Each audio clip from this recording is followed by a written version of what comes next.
I'm telling you, it's only taken me 48 years to get here. I was born and raised Catholic. I mean, my whole family were very Catholic in town. We were the most Catholic family in town. But I know history.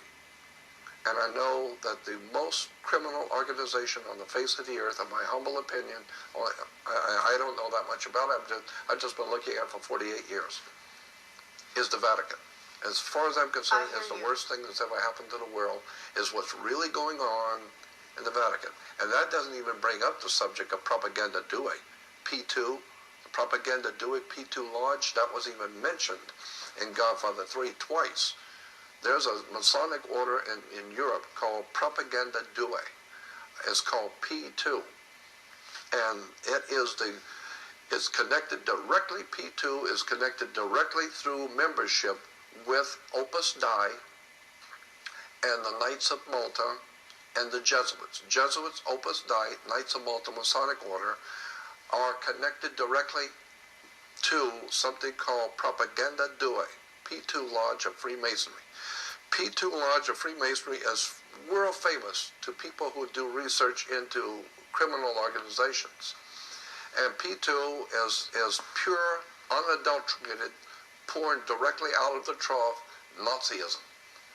Underworld organizations, drugs, human trafficking, pornography, violence, underworld organizations, all P2.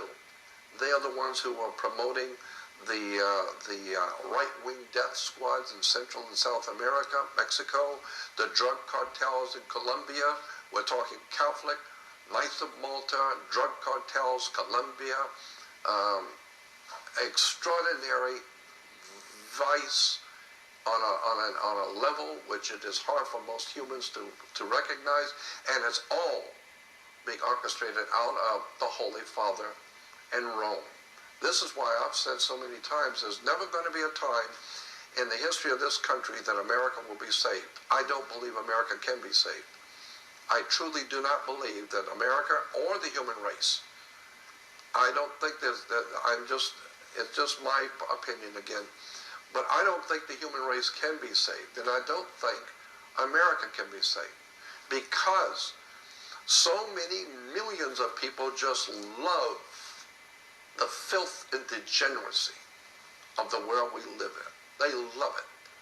They love the Holy Father and all the pomp and glory of all the politicians and kings and rulers and the pusillanimous pictures of Bush kissing the ring of the Holy Father.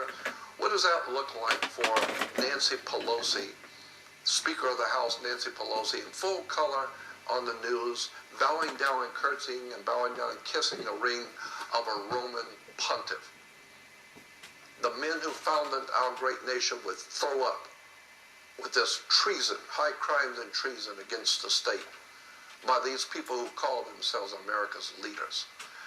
I'm telling you, the Vatican has given us the mafia, drug running, prostitution, terrorism, violence, child pornography, all of it. And the children that are disappearing. Do you think it's possible that these people can be stopped? No. You don't? No, I do not. Okay. I categorically say no.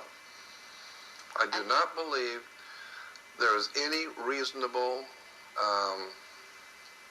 evidence of anything of hope for America or for the world.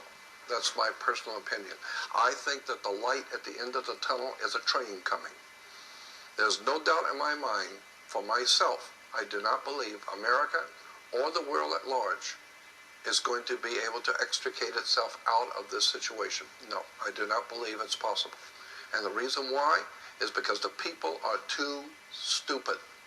They're too ill-informed, ignorant, ill-informed, unread, self-centered, egotistical, materialistic, and downright stupid. And they don't care. Basically speaking, people don't care. Ludwig von Mises, in one of his books, the great European economist Ludwig von Mises said, and he's right on as far as I'm concerned, he said that in every age and in every country, The people of every nation have always supported a dictator. The people have always supported a dictator, and they always will.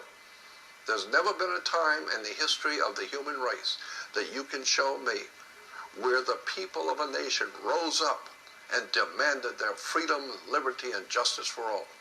Not even in America. 97% of the male population in America at the time of the American Revolution did nothing.